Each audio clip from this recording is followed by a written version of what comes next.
you have ever dreamed of traveling down Route 66, the time to do it is in April 2026. Why? Because April 30th was the day that Cyrus Avery sent the telegram declaring it shall be known as Route 66.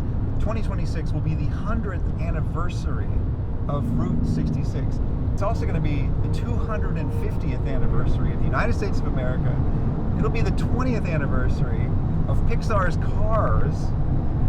So, I am going to drive it in the month of April. I'm going to end at the Santa Monica Pier, April 30th, 2026, 5 p.m. I will be there. And I want all of you to be there too. Just everybody who can arrive at the Santa Monica Pier, 5 p.m., April 30th, 2026. You can start whenever you want.